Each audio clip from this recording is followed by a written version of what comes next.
Step on into my office here. This is a 1937 Chrysler Airflow, and you would probably never guess who it was made for because you've probably never heard of them.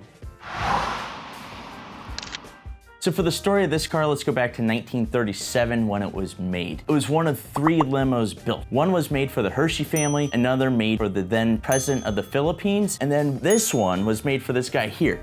His name is Major Bose, and I felt a little crazy because I had to look this up not knowing who he was. I've never ever heard anything like that in my life. But when I found out, I was pretty amazed. He was one of the biggest celebrities of the 1930s. He was a radio personality and hosted his show called Major Bose's Amateur Hour. Around she goes, and where she stops, nobody knows. So here's how the show worked. They had over 10,000 people submit their application to come onto the show. And of that 10,000, they would select 600 to come in and audition. And they would choose between 12 and 15 contestants to come on the show live, where they would then perform to a large audience, and people would call in to vote for their favorite or even mail in one of these ballots here. Some huge names were discovered on the show, including Frank Sinatra. And this show is basically American Idol of the 1930s. Yeah, I like this. At its peak, it had 20 million listeners. And to put that into perspective, American Idol gets about 9 to 10 million today.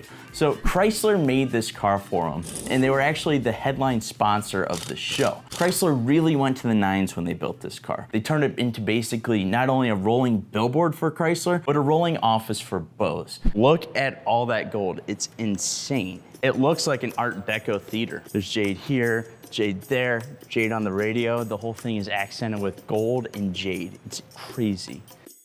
So up in here, he has chalices, shot glasses, and of course a full bar. Oh God. Got an array of liquor, a shaker bottle, soda bottles. Let's see, we've got a compass. Oh, clock. This was set up for holding drinks, to keep ice, for food. What is this? And a footrest. Oh, that's cool. Oh, and actually opens. Major Bose amateur home broadcasting microphone. Ooh, a cane. This is cool. So this folds down into a mobile desk. There's an organizer here, Venetian blinds. This thing is really, really decadent. This is what Bose would actually take with him on tour and treated this space here as his office. So he would take it to these large cities, and this, like we said, is a Chrysler billboard. And there was a press release touting this as Bose's $25,000 car, which in today's world, adjusted for inflation, is almost $500,000, which is crazy to think about for a new car.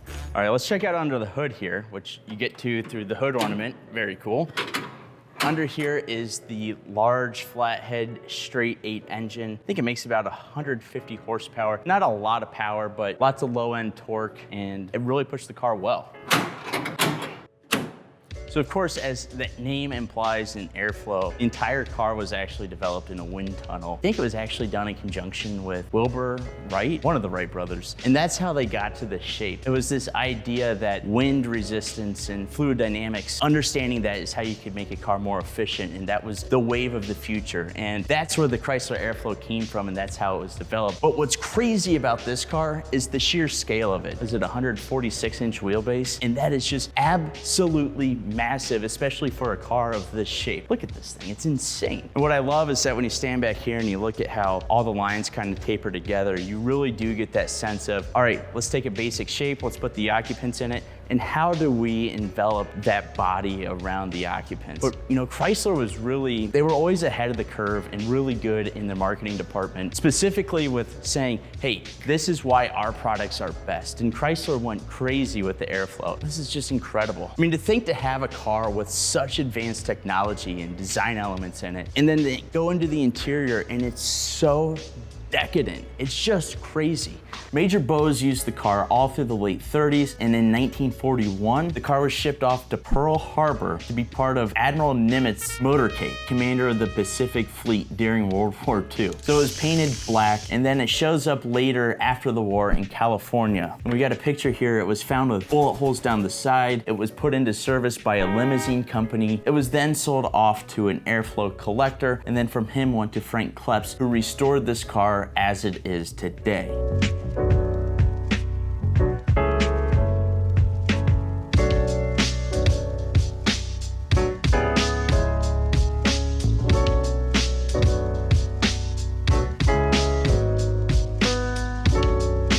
enjoyed this video, let us know by liking below and subscribe to our channel for more car content. Thanks for watching, and we'll see you on the road. Round and round she goes, and where she stops, nobody knows.